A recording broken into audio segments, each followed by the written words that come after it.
This is the Detroit Sports Podcast Network.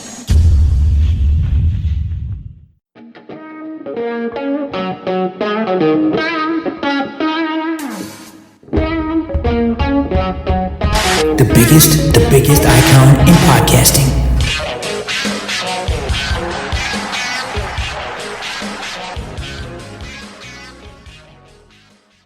Welcome in, everyone, to this week's edition of the DocNJock Wrestling Podcast. I'm your host, Adam the Jock Strozinski.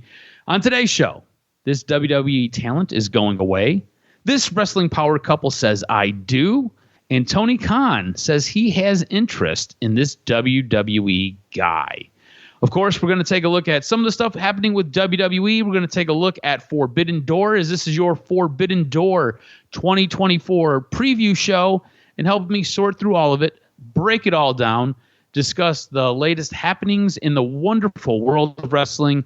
He's the one. He's the only. He is the Doc Jan Macroon. What's up, cuz? Man, it was a good week of wrestling. My goodness. When you look at WWE Raw, you have some interesting now stipulations for the match with Seth Rollins and Damian Priest. The intrigue going on regarding Liv Morgan and Dom is heating up. And you have Cody Rhodes doing his thing as always.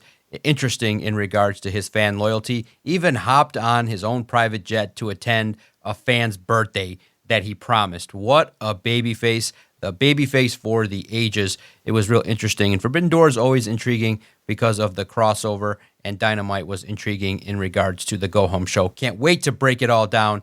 I'm curious, when you looked at Monday Night Raw, what did you make of the stipulation between Damian Priest and Seth Rollins? I thought it was quite interesting in regards to those kind of stipulations. Don't typically appeal to me. I don't like the ones where it's like, well, if I don't win, I don't get to challenge anymore. It's like, you know, come on. We all know that can be bent and all that kind of stuff, but it was at least adding a little bit more intrigue to the match. Yeah, so initially I didn't like this a lot. I was kind of put off by it, and then the more and more I thought about it, I was like, this could work, right? Because I don't know how much longer Damian Priest is going to have that title. I think this sets up for stuff at SummerSlam with Gunther.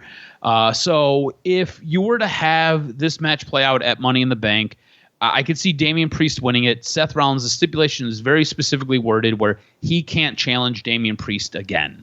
Again, I think this is just storyline wise, I don't think it really fits all that well here. And I think it's an addition to the story that's just not needed. You don't need to add that necessary level of intrigue.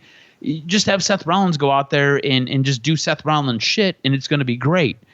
But you add this in, Seth Rollins basically can't challenge Damian Priest for this match or for this belt. Damian Priest turns around. He's going to get into a feud with Gunther. Gunther dethrones him. And then you've got probably Drew McIntyre taking on Gunther, or you can come back and revisit Seth Rollins taking on Gunther.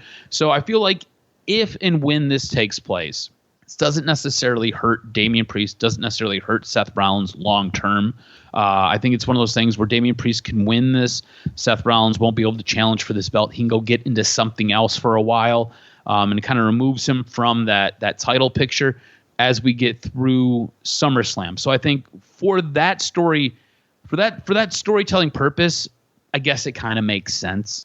I just don't think it was needed. I think what this does is it adds maybe a bit of intrigue with Damian Priest in the Judgment Day. And look, Monday Night Raw was heavily focused around the Judgment Day, as it should be. It's one of the more interesting stories we've got going on.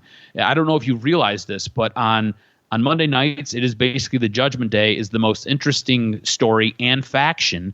And then you look at what's going on with SmackDown, and you've got the Bloodline, which is the most interesting story and faction. So we've gone to more of a faction-orientated storytelling on WWE. This is a bit of a result of the Triple H pen that's kind of been something I think has been incredibly welcomed.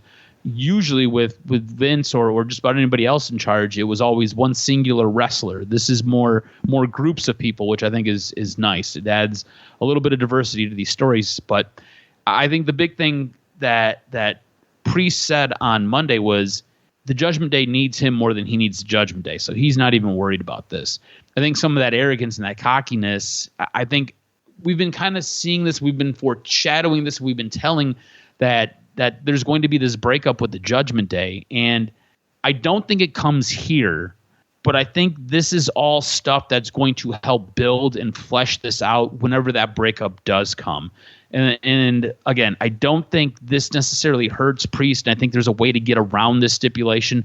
I just don't feel like moving the storyline along, it was needed. I think this is just a little bit clunky and was not necessary. What did you make of the stipulation? Do you think it helps add to this story? Do you think it helps add another layer to it? Or do you think, like I think, it was just kind of something that was thrown in and just kind of junks it up a little bit? No, I think what will happen is whoever is going to cost Seth Rollins the match, maybe you set up his next feud. You know what I mean? In regards to moving forward, you recognize, okay, probably eventually whoever ends up beating Damian Priest, maybe it won't be Seth Rollins. And that's fine. Maybe the next person is Drew McIntyre to win it or CM Punk or whatever. Seth Rollins doesn't have to have the belt at this time. And at this point in time, I think it's good to establish Damian Priest a little bit more as the guy. And it's more intriguing because you need... See, here's the thing. And I think you and I can kind of surmise that maybe everyone knows that Seth Rollins is probably not going to win. So you have to kind of put some stipulation in there that maybe tips the scale of justice back in Seth Rollins' favor. Like, oh, maybe he can win. Maybe he can. Because if you say, oh, he can never challenge Damian Priest again, if Damian has a long run, people think that, oh, Seth is a natural contender. He should always have the belt. So it's just a way, I guess, to a little bit lessen the predictability that Seth is going to lose. But Seth is going to lose. But it's just how. And that is naturally intriguing to me anyway. For sure. And then, the other big thing that kind of came out of Monday night, it really does feel as though Liv Morgan has now ingrained herself with Judgment Day. And look, I am fascinated by this story. I'm fascinated by this version of Liv Morgan. I think this has been some of her best work yet.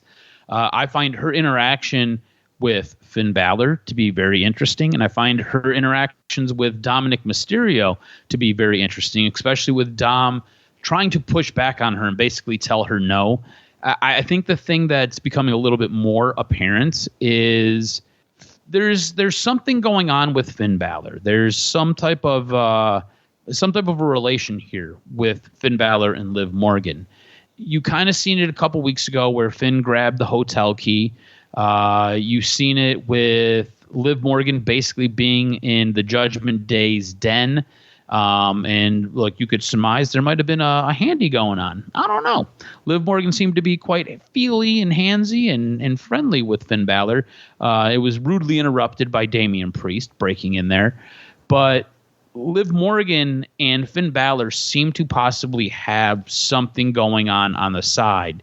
Do you think Finn Balor is the real objective for Liv Morgan here, and Dom is just kind of a bit of a cover and maybe just a bit of a way to get back at Rhea? Or do you think Dominic Mysterio is really her objective at this time? Ooh, real interesting in regards to how much Liv Morgan has now ingrained herself, because she did also help the Judgment Day win the tag team titles over The Miz and R-Truth. So she played a huge role in that, not just setting that match up, but also interfering and taking out R-Truth. Yes, exactly. So it's very intriguing in regards to how everything is going to play out in regards to the future. Also, too, when Rhea comes back, she's going to be very pissed that Liv Morgan basically is trying to replace her. So that's another inherent storyline for that feud. So I think that Finn Balor, there's something set up there in regards to what his role is, the natural dissension. They've always kind of planted a little bit of seeds with him and Damian Priest. And I think that if you want to set up a feud, that would be great down the road. If the Judgment Day just kicks out Finn Balor and they add a different member, I think that would be great as well. So you have Finn Balor kind of getting back to what he's known for as well. So there's a lot of intrigue in regards to how it can go. And that's what's good, is that there's a lot of options they can go creatively. And Finn Balor, I thought it was actually at first disappointing that R-Truth and The Miz's run only lasted 80 days. But when you really look at it, it was really to just give R-Truth his WrestleMania moment. And now I think it's probably right to have the Judgment Day have a little bit of credibility with a lot of gold around their waist. Yeah, I agree with you. I was thinking, too, I was like, man, it's kind of sad that they lost their belts. But then I was like, have they really even had a multitude of matches? I feel like they've only defended these belts maybe 2 or 3 times. And then look, I'm probably wrong, right? Just in the back of my brain, I'm like, there's nothing that's really been memorable about their title run. And I think when that happens, it's probably time to get those belts off of them. Give those belts to somebody else who can use them. I don't ever like belts being used as a prop, but that's what they are. They are a prop, right? I always like belts being used as something to kind of add a little bit of finite to a storyline. It's a storytelling piece. It's a trope to help move the story along. So that's how I like the belts being used. But in this case, I don't remember R-Truth and Miz really doing anything with those belts. Like I said, I feel like they've maybe had 2 or 3 matches that I could recall. And you said it was 80 days that they had their title run for. I mean, I don't feel like they did anything in that title run. So giving the belts to JD McDonough and Finn Balor, to me, makes a ton of sense. And you can help, again, move along a storyline and use this as a bit of a plot point with the Judgment Day. You've got Liv Morgan now completely ingrained with them.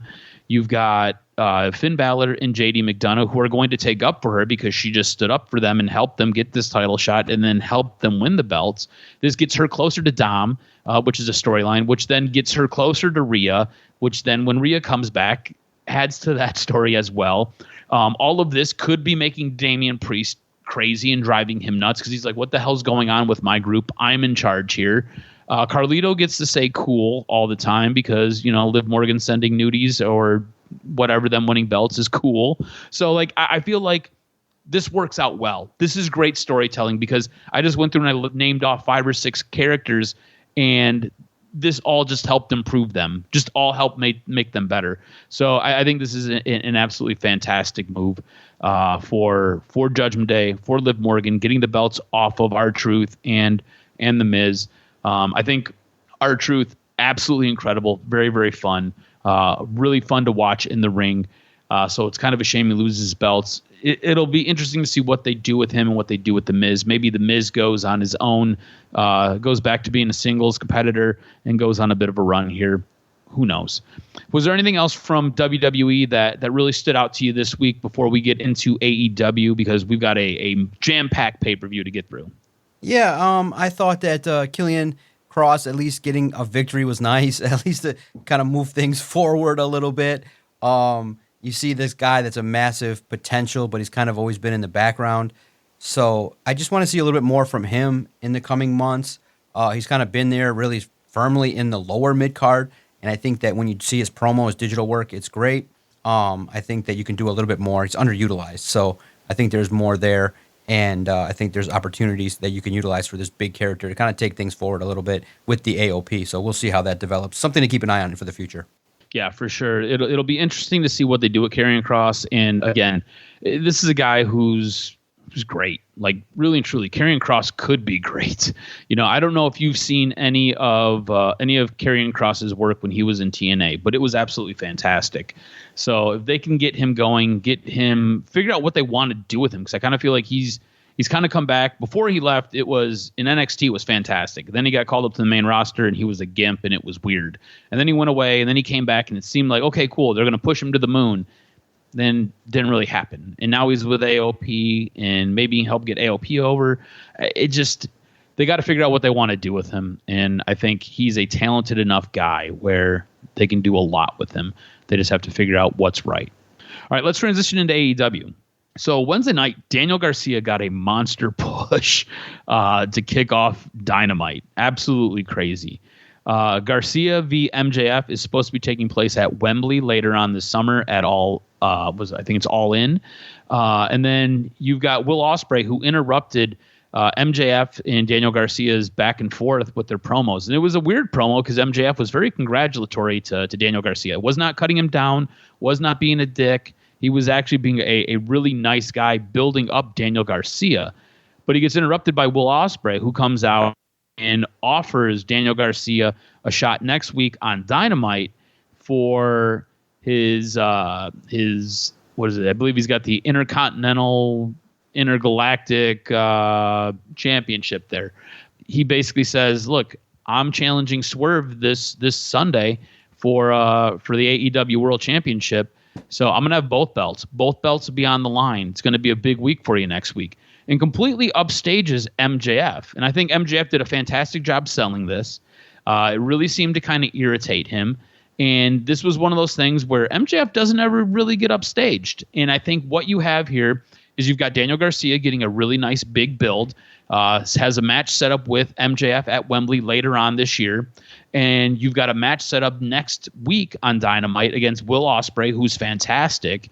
And you're continuing to build a bit of dissent and continuing to build a little bit of irritation between Ospreay and MJF, which I find to be the most fascinating and to be fantastic.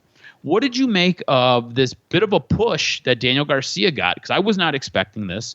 I don't know if you were. And what do you think about using Daniel Garcia in this role where he's got a big match against MJF at Wembley later on. He's got a big match against Will Ospreay next week, and he was kind of the pawn that was really the sand in the oyster here that really irritated MJF and got him a little bit riled up. So I think it was a nice way to kind of use a wrestler to kind of fuel a bit of a storyline going on between two other guys. What was your take on all of this? Yeah, it's nice to see, because you would have thought that Daniel Garcia's work with Chris Jericho would have resulted in a push a little bit faster, but now's the time, and I expect him to deliver. I think that, the dancing intro is a little bit weird, but at the same token, the dude can wrestle, and he's kind of had his ups and downs, but now it's an opportunity, and he's got to really make the most of it. Do I think he's on the level of being across from MJF? No, but now this is kind of like one of those things where you realize, okay, they're going to use MJF to create a new star, and now you have to, deliver. And regardless of what people think about it, Daniel Garcia has to be able to live up to the promos, live up to the hype, and then when the match comes, deliver. And we'll see. Right now, I'm a little skeptical if he's on that level yet because of the work that he's done and kind of where he's been. But it's intriguing, and you always got to have fresh talent across from these individuals. And it'll be interesting to see what kind of rub he gets from working with MJF. Yeah, I think Daniel Garcia is in a bit of a spot where this could really help propel him forward. This could really help give him a bit of a push. Now, look, they were in Buffalo, his hometown. He did the dance. Everybody loves the dance that he does. But look, you're working with two of the best in this company. This is a fantastic opportunity for you to kind of, again, we talk about being over and getting over, right? This is a chance for him to really get himself over so he can be over. So it'll be interesting to see where they end up going with Garcia MJF at Wembley. I'm going to be honest with you. I don't think Garcia beats Ospreay at Dynamite next week. I just don't think it happens. But again, this could be an interesting trope for something else that's going to take place. But he's got a prime opportunity here to really help push himself to the moon. On top of that, two of the best in the business in MJF and Will Ospreay here, who you get to go heads up with and you get to face off against and really try to build something and tell a really good story with these two guys. And the thing is, it seems like they're going to take the slow approach because Wembley's the next big pay-per-view, and that's going to be taking place in August. So obviously MJF Ospreay is not taking place then because you got MJF versus Garcia taking place then. So you're going to have a little bit of time to tell a really good story and do some really good creative as long as you don't get in your own way. Speaking of good creative, I wanted to get your take on what you thought about this Dynamite Go Home show. Did it feel like it was a go home show for Forbidden Door, or did it just kind of feel like a jam-packed episode of Dynamite to you? What was your take on Wednesday's episode? Yeah, it didn't have the feel. I get what you're saying in terms of a traditional go-home show. It didn't make it so that it's kind of like one of those things where I think AEW recognizes Forbidden Door is one of those pay-per-views and events that people want to see inherently, so that maybe they didn't do enough work to kind of continue to build on who these characters are that are going to be individuals that are going to be in the ring, and they're just assuming, okay, well, these people know who these people are, so we'll see how it plays out. Like, to me, if I was an outsider, I wouldn't buy Forbidden Door because of that. But at the same token, look, it's built toward the hardcore audience, so we'll see. I just think you're right. It was lacking in regards to that little bit more to further the storylines. And I think that's where it was. It was like, basically, we know the heat. It's just kind of like reiterating why the matches are taking place. And I think they needed to do a little bit more to build a little heat on some of these matches. And I think they fell short. Yeah, I agree with you 110%. I thought that for a go-home show, this did not do nearly enough to get me to want to put down, I think it's $49.99 for an AEW pay-per-view. This didn't do nearly enough to really get me intrigued. I feel like in the past, our Forbidden Door builds have been so much better. I feel like the New Japan crossovers have been so much better. I feel like this really does feel like an AEW show with a couple of guys from New Japan and a couple of guys from some different Mexican promotions working these matches. To me, this just does not seem like it's going to be a really good show. And I say that in AEW, their last 2 or 3 pay-per-views have been out of this world. They've been absolutely fantastic. To me, it really feels like they go all out for the pay-per-view, and the stuff for the build for the pay-per-view just isn't great. But when we get to the pay-per-view, it is always incredible, and it's always worth whatever they're charging. I just feel like the build to it just doesn't do enough to really get you invested and really get you interested. And I kind of feel like that's where we're at for Forbidden Door 2024. With all that being said, let's get into some of these predictions that we've got. Now, I did a lot of research, did a lot of hunting around, and I've kind of commingled this match card. I tried to find the one, but AEW doesn't even have a match card up yet. And I had to use a couple of different sites to kind of put this together, and it's this conglomeration of a match card. I think this is going to be pretty accurate. We do have one match on here that's a little bit off, and we'll get to that here in a moment. We'll talk about it. But other than that, I feel like this is going to be pretty true to what we get. Now, obviously, card can always change, but I feel like this is going to be pretty true to what we're going to get. We'll kick off with the pre-show. We've got Chris Statlander and Momo Watanabe versus Willow Nightingale and Tam Nakaku. Who do you have winning this one? Well, I'm very curious, in regards to, first and foremost, when you look at this card, I was very curious when you started to see this, which match do you think should open it? Because I think it's intriguing, because if you don't do it right, then it can be very much a situation in which this card is stacked and there's a lot to it. So I'm curious, which event should start, which match should start this? Is it the one you're talking about now or a different one? Because there's an interesting scenario with this pay-per-view in regards to maybe starting it with, I think Zack Sabre and Orange Cassidy would be real intriguing to start this with. I think that'd be a fantastic match to open the show, to your basically your curtain jerk. For the pre-show, I'm cool with the ladies going out there. You're going to let the ladies go, give them some time. I think you can build this story for Willow Nightingale and Chris Statlander. But I think the story between Zack Sabre Jr. and Orange Cassidy should probably be the one that you open the entire show with, because you've got two guys who can work around a ring and do a fantastic job. Look, Orange Cassidy, whether you like his stuff or not, whether you like his shtick or not, whatever, the guy is incredible in the ring. And Zack Sabre Jr. is one of the most technically sound wrestlers you will ever see in your entire life. The guy is great, and he can go out there and do a fantastic job. I think the one thing that's always kind of held Zack Sabre Jr. back a little bit has been his mic skills. I feel like those have gotten a little bit better. All that being said, him in the ring is absolutely incredible. And I do agree with you. That should probably be the first one to kick this off. But I think pre-show wise, I'm cool with the Chris Statlander, Willow Nightingale storyline kind of running through that opening block of the show that you're not paying for. This is the one that's going to help get you a little bit get you a little bit interested in. Yeah. All that being said, yeah. Go ahead. Yeah, I was gonna say I'm curious to see if we match up. Who do you got winning this match first that we've talked about? Because I'm really intrigued. I think in all the matches, I think I have some strong convictions except for this one. I think the way you do this is you have Chris Statlander win this. Okay. I think there's going to be a little bit of outside interference. Look, I would love to see Willow win it, but I think it makes more sense for Statlander to win it.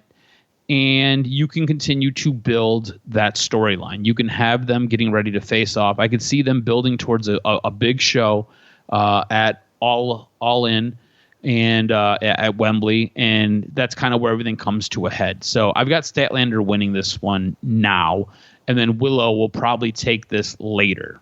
Yeah, that's what I'm thinking too, because initially I have thoughts about Willow Nightingale, but it's just hard to believe in her at this point in time going over. So I think that she would benefit from a nice win, but I agree with you, and that's where I was leaning. So we're on the same page. I have Statlander taking this one down. All right, so since you brought it up, let's go right to it. We've got that singles match. We've got Orange Cassidy versus Zack Sabre Jr.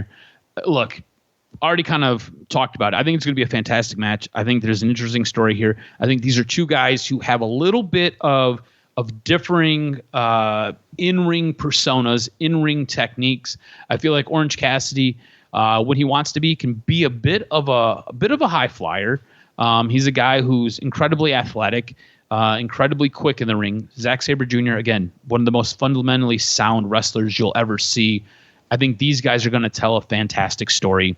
Who do you think wins this match? Yeah, it's always intriguing, Zack Sabre seeing him, but I think Orange Cassidy's got to go over. He's the man, and you got to keep building him as a star. So I got, I don't see a scenario in which Orange Cassidy lays down. Yeah, I've got Orange Cassidy winning this one too. Again, crowd favorite. It's an AEW pay-per-view. Only makes sense for Orange Cassidy to win this. So that's why I have winning that match as well. This is where it gets a little bit funky, right? So I've got a couple of different sites that I normally go to, and then I've got other sites that I will frequent much less. And when trying to put this together, I basically utilized all the sites I can find to try to put this together. A lot of the sites have the 6-man tag match still taking place, even though we had something on Dynamite say that we're going to get a singles match. So I want to pick both of these just to protect ourselves. If one match goes and the other match doesn't, obviously we won't count the match that doesn't go. And this is just a way to kind of protect us and get our picks out there. So we have a 6-man tag match where we've got Hook, Shibata, and Samoa Joe taking on the Learning Tree featuring Big Bill, Chris Jericho. And I've seen it with Brian Keith. He is at this moment in time, they say he's injured. I believe it is storyline. Or Jeff Cobb subbing in for Brian Keith. So I want to get this match, and then I want to get this Chris Jericho singles match on our docket, just so whatever happens as we get to Forbidden Door on Sunday, we'll have both bases covered. Who do you have winning between Hook, Shibata, Samoa Joe, taking on the Learning Tree with Big Bill, Chris Jericho, possibly Brian Keith, or possibly Jeff Cobb? Yeah, this one's tough too. I look at it and I think that, the Learning Tree kind of has more momentum than Samoa Joe, Hook, but at the same token, you kind of want the faces to get over. So I'm going with my gut, and I think it's going to be Samoa Joe, Hook, and Shibata. I'm in lockstep with you. As you were talking, I was writing down Hook, Shibata, and Samoa Joe. So I'm going with you. I think at this time, it just makes sense for those guys to go over. At some point, you've got to get the FTW championship off of Chris Jericho. I feel like this is kind of an opening to get there. And again, I don't know if this match will take place. I don't know what the status of Jeff Cobb is. And right now, I'm not really sure if Brian Keith is legitimately hurt or not. Again, on Wednesday, they were saying that he has a bit of a shoulder injury. So we'll see what takes place there. Now, Chris Jericho was looking for Moro Suzuki to be part of this match and be one of the tag team partners for the Learning Tree. Well, Moro Suzuki ends up challenging Chris Jericho, much to Chris Jericho's demise here. He's quite upset about this. Again, to cover all bases, who do you have winning this, Chris Jericho or Suzuki? I got Chris Jericho, man. I think that I believe that Chris Jericho is on a nice little run here. You got to keep establishing him back and forth. He has gone over a couple times. He has given, laid down a couple times in some feuds. I think that Chris Jericho now in the later years, you could see him putting more people over, but I just see in this pay-per-view a lot more of the AEW stars kind of winning. So to me, I think Chris Jericho would be the solid choice to move this forward, especially given what he's been doing with the learning tree and his involvement with Big Bill has been intriguing. I want to see more of it. And I want to see him win some matches. Yeah, so as we're kind of talking through this, initially I thought Suzuki would win this match. But then I'm sitting here thinking about it, and I'm like, if we're not going to end up doing this the 6-man tag match, you still have Big Bill out there. You still have Brian Keith out there. You've got these guys who could interfere in this match, and I would expect them to interfere in this match. I would expect them to be a part of this that's going to help Chris Jericho win. So because of the interference, I think Chris Jericho will take advantage, and I think he'll get the W over Suzuki. We then have a 6-man tag match where we've got Hiroshi Tanahashi, along with the Acclaim, Anthony Bones, and Matt Caster, taking on the Elite with Okada and Matthew and Nicholas Jackson. Who do you have winning this one? Again, Tanahashi and the Acclaim versus the Elite with Okada and Matthew and Nick. Yeah, I can't. I mean, it's Forbidden Door. If Okada loses, there's a big problem. I think Okada needs to be the dominant one. He's got to get his line over, and he's got to get the pin 1, 2, 3 over whoever it may be on the other side. You can even have the Acclaim go down, or you could have either or. I don't know. But in the end, I do think that it has to be the Elite going over. But I'm just curious to see who ends up taking the pin. But it should be a dominant victory for the Elite. So this could bite me in the butt. I think we're building to a storyline with the Acclaim and Matt and Nick Jackson. So because of that, I'm going to have Tanahashi and the Acclaim winning this because I feel like this gives them the fuel that they need for where we're going next. I feel like they can say, look, we beat you in a tag match. We beat you here. Now you got to put those belts on the line, and we're going to challenge you for those belts. I think this kind of sets that up. This kind of gives them the runway. I think it's interesting that Tanahashi is going to be involved. I love Tanahashi. I was excited when he was announced for this. I think him versus Okada is going to be fantastic. I don't expect Okada to take the pin here, obviously. I think it would be Matt or Nick Jackson taking the pin. But I think you have Tanahashi and the Acclaim win this, and I think it helps add a little bit of fuel to the storyline that we've got going, where they can come back and they can make a claim against the Elite, saying, "Look, we deserve a title shot. You give us this title shot." Next, we have another trios match. We've got Los Ingobernables de Japón with Yoda, Titan, and Hiromu Takahashi taking on the Lucha Brothers, Penta and Rey Fenix and Mystico. This is a tough one. Look, I think at some point you got to get some of the talent from New Japan over, right? I kind of did that a little bit with Tanahashi. Going through this card, I don't know how much more talent from New Japan is going to actually get over. So because of that, I'm going to go with Los Ingobernables getting the win here. I feel like this could totally bite me in the ass, and I could just be giving you points. But I'm going to go with LIJ on this one. No, it makes sense. I'm in agreement because you can't have the New Japan wrestlers all take a loss. So I'll agree with you. And listen, this one has a chance to be a healthy spot fest. Let's just hope everybody comes away healthy and they don't go too crazy. All right, next we've got MJF taking on and Jericho. Look, I'm going to pick for you. I'm going to pick for me. We both got MJF winning this one. I don't think there's a whole lot to write about here or to talk about. This was kind of a weird match that I kind of felt like got squeezed in here. MJF's coming back. MJF's going to be on this incredible run, and I think his first big pay-per-view back, this is the runway he gets, and he takes off from here. So, again, I'm picking for both of us. You're picking MJF, and I'm picking MJF. I don't think you have a problem with that. Next, we've got our Owen Hart Foundation 2024 Men's Tournament quarterfinal match. We've got Bryan Danielson taking on Shingo Takagaki. I think I mispronounced that. Apologies. I've got Bryan Danielson winning this one. I think you do too. Agree. All right.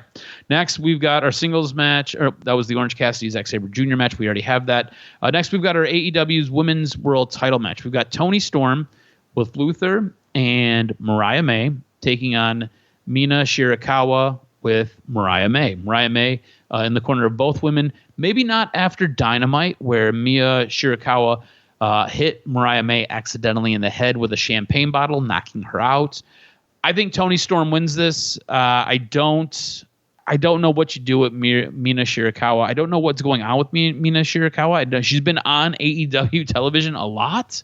So I don't know if they've got something worked out where she's coming over or she's just kind of here for Forbidden Door and then she's going back. But I think Toni Storm wins this. She gets to keep Mariah May, and we continue on with everything that's going on with AEW in the women's division.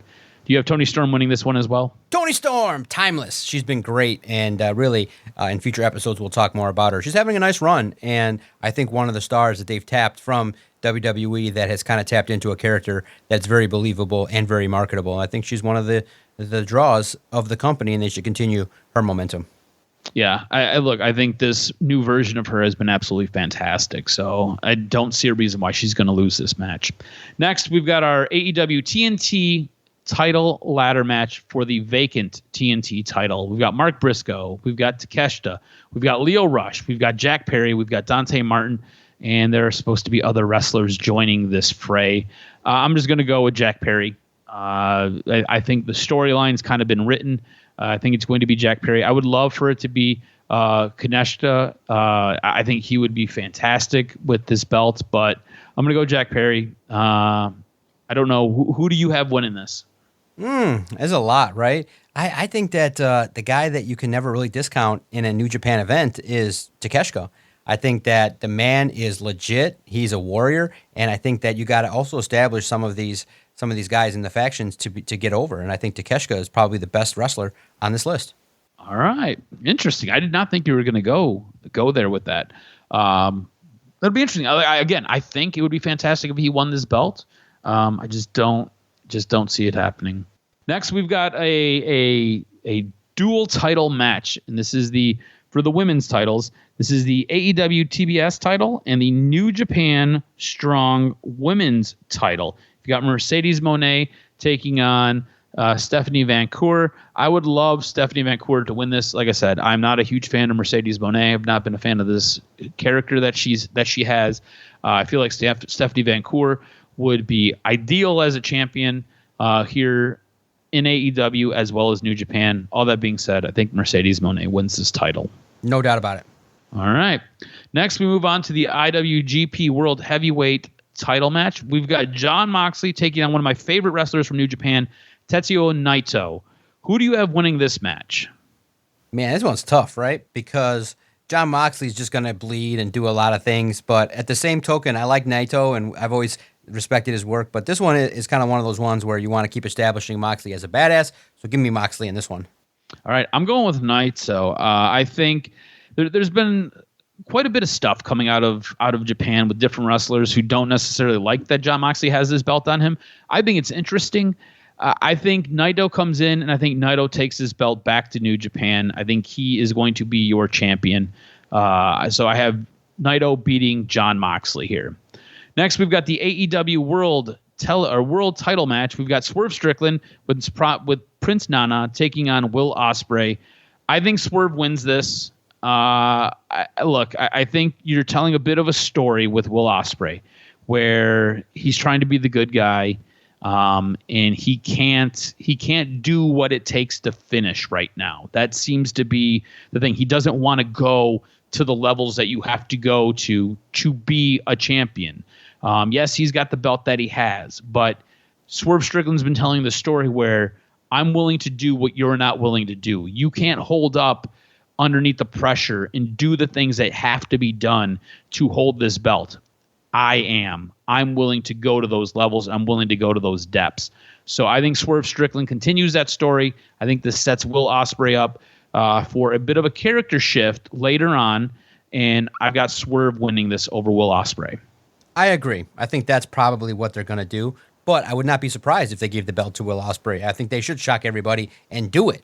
But it's hard to predict it because you just have this new world champion that you're trying to get over. That would derail Swerve in such a big way. The match is going to be great. I think both are going to be wanting to prove that they belong in the main event or in the top of the card. So I think Swerve is the healthy, safe prediction. But I think to shock the wrestling world, why not have a run of a lifetime and have... Would you be shocked? I mean, really, if Will Ospreay won it? It would be interesting and intriguing because of how soon that Swerve got the title. And it, to me, feels like Will is the best wrestler in the company besides Okada and Takeshita and Jon Moxley, kind of in the upper echelon and deserves world title status. He'll get there, but maybe not now. But it would be fun if Tony Khan kind of pulled a swerve over everyone's eyes. But I'm curious to see how this match and how the chemistry is with Swerve and Will Ospreay. It has a chance to be really special. It does. This should be a fantastic match. It should be the match of the night. And look, no, it wouldn't surprise me if Will Ospreay ended up the champion. I think you and I both agree the guy's fantastic. I think he cuts a great promo. I think he's engaging. I think his in-ring work is out of this world. So does it surprise me if he wins this? No, absolutely not. I just think that you're building towards a bigger story down the line, and that's where everything will come into play. So I've got Will Ospreay winning, or I've got Swerve Strickland winning this one. As far as calling the card goes, I lead you by 1 point. This pay-per-view, just looking at our picks, this pay-per-view will shift that around. Either I'm going to jump out to a 2-point lead, or you're going to narrow it, and we're going to be tied. This should be a fantastic card. Should be a good time. Again, AEW, the last 2 pay-per-views have been out of this world. It feels like every time we have a AEW pay-per-view, it's like Sunday night, we're talking in our group chat, and we're like, this is unreal, this is crazy. And then Monday morning, just waking up being like, oh my God, it's one of the best damn pay-per-views we've seen in forever. And I expect nothing less, especially with the talent coming over from New Japan. It should be absolutely fantastic. You ready for some news and notes? I am. Hit me with this week's professional wrestling news and notes. What made your list? So this WWE talent is going away. Last weekend, Kayla Braxton announced that this past Friday's SmackDown was her last WWE event. Braxton, who has been with WWE for nearly 8 years, has been working without a contract and has finally pulled the plug on her career in WWE. On Wrestling Observer Radio, Dave Meltzer added a little insight and the possibility of where she may end up. He said there's definitely was talk between her and AEW. She was looking into other things as well. It was one of those things I was told she could see the handwriting on the wall. They pretty much had decided that Kathy Kelly and Jackie Redmond were going to be the top 2. She was number 3. So I think that she kind of could see maybe it was time to go somewhere else. A few days later, Kayla Braxton came out and said she's not going to AEW. If she wanted to stick in wrestling, she would have stayed with the number 1 company in WWE. I think she could end up maybe at ESPN, maybe at Fox Sports. I could see her doing something in the sports world, not necessarily wrestling. So pay attention for Kayla Braxton to show up on your TV screens somewhere. This wrestling power couple says, I do. WWE's Rhea Ripley and AEW Buddy Matthews recently got married, according to a recent post on social media. The pair became engaged in August of 2023, having been in a relationship that went public about in 2022. In the post, they are in a lot of black, and they are kissing. The post was captioned with "Till Death" and a black heart, and then it had the date. 23/06/24. So June 23rd of 2024, they finalized everything and got married. Now, Tony Khan has an interest in this WWE guy, or former WWE guy. Last week, we discussed Shane McMahon having an interest in AEW. And well, it seems it goes both ways, or at least the door is open. In a new interview with Sports Illustrated, Khan again spoke about the rumored interest from McMahon, saying that he has a lot of respect for him and that he's always welcome in the company. Commenting on McMahon and the potential future in AEW, Tony Khan said, I've heard the rumors he might be interested. I've never met Shane, but we have a lot of mutual friends. I have a lot of respect for him and as an executive and a pro wrestler. Shane is always welcome in AEW. So Shane McMahon to AEW confirmed? Possibly. We'll have to see. Just the door is at least open. And now WWE is letting this big man walk. On Thursday, WWE star DocNJock announced on Twitter that WWE had opted not to renew his contract and that he was set to become a free agent on Friday, June 28th. In an update from Fightful Select, DocNJock was notified that the company would not be re-signing him at some point after his WWE Speed match against Xavier Woods that was filmed in the last 2 weeks. But it is not known when the company made the decision that they would not be renewing his deal. Fightful also noted that Shawn Michaels was a big supporter of DocNJock, despite the two having some minor disagreements about creative in the past, with DocNJock noting in his interview with Sapp that Michaels called him directly to welcome him back to NXT, and Dijak would fly there for weeks at a time for training. Since his call-up, there were several weeks where Dijak was not brought to tapings, and his plans were often shifted between main event and speed tapings on the weeks he was present, with him never being planned for a Monday Night Raw appearance. It was reported by sources close to Dijak's camp that early negotiations had begun recently, with them being positive preliminary negotiations before the official negotiations began. Following these negotiations, WWE did not reach out again until Dijak was notified that his contract would not be renewed, with no serious negotiations taking place over the new deal. It is expected that Dijak will quickly land in a new promotion, whether it's New Japan, TNA, or AEW, so just keep yourself apprised. There is the possibility that he could show up at Forbidden Door this week. In sad news this week, wrestling legend Sika Anoa'i, better known to the wrestling fans as Sika Anoa'i of the Wild Samoans, passed away at the age of 79 on Tuesday afternoon. Sika is best known for wrestling with his brother Afa Anoa'i as the Wild Samoans. Sika was trained by his brother Afa and made his wrestling debut in 1973. The duo wrestled for promotions across the globe ahead of their WWE/WWF debuts in January of 1980. Sika went on to hold the WWF World Tag Team Championships 3 times alongside his brother. Both Sika and Afa were inducted into the WWE Hall of Fame as part of the class of 2007, with Sika's son, Matthew Anoa'i, a.k.a. Rosie, and Afa's son, Samu Anoa'i, inducting the duo. Sika had 5 children, including former WWE Undisputed Universal Champion Roman Reigns. DocNJock would like to offer our condolences to the friends and family of Sika Anoa'i and the Anoa'i family. Sad news, and sad to end the show this way. Yeah, no doubt. But great life, will be remembered, and his legacy will be honored, no doubt. And Roman Reigns and all his family will be forever much impacted greatly by the work and legacy of Sika. And you just see, just based on the outpouring of those that talked about him, that he was an individual that was revered, special, and part of a great lineage and a big part of professional wrestling history. And to end on a little brighter note, DocNJock did have contact with The Miz at the Detroit Golf Club at Rocket Mortgage Classic. That's 2 years in a row that I got to troll The Miz, and it's funny. I don't think that because it's funny, because both years I make a comment and troll him as he's walking from one hole to the next, and then I go after the event, interview him. I don't think he's putting 2 and 2 together, because they're kind of doing interviews, they're head down, they're focused, and he hasn't put 2 and 2 together yet, that the same guy that's trolling him in these videos is then walking up to him like half hour later asking for an interview. And then it was great because I interviewed him on the course, and then as I was leaving, I see him with either a photographer or he was doing some content. He had someone there too, so it was fun. I was like, "Oh, can I get a picture?" I go, "I have thank you so much. I have a lot of respect for what you do," and he was cool. And he was walking out of the club and had a chance to just say hi, thank you, and take a photo. It was cool. He's come to town for 2 years in a row. He's a good golfer, but like everybody else, he can get it up in the air, but he just sprays it all over the place. And it's fun with these pro-ams to have an opportunity to get over there. But man, he's in demand. He was talked to by a lot of different people, and he was doing his own stuff too. So that makes it incredibly tough to stand around and wait as you're trying to get other interviews.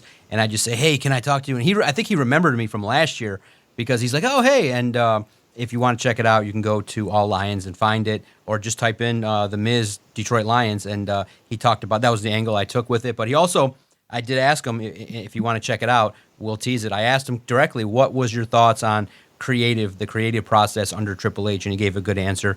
Basically, to summarize, he just said that, in the past, they would give out comps, and now there's no tickets available for anybody. You got to go buy them.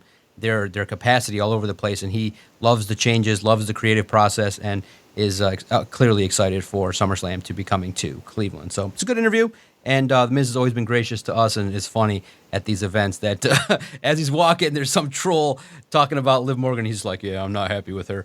I think to me, you get the vibe of, I'm here to fucking be Mike Mizanin in golf.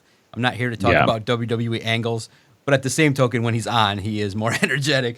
So it's as funny as all hell. Let's see if he comes back for a third year if we can get this going, or eventually recognize like, hey, wait a minute, you're the idiot that keeps asking for these interviews at this because I get no sense that he's tying two and two together, that there's an idiot trolling him for videos and then asking him for interviews later for content. But it's been fun. He's been great, and he's very much a big football head, and he has a lot of faith in the Detroit Lions. So it's real interesting. Make sure you follow Adam on Twitter at AdamRSJROZ. Follow the network at Detroit Podcast.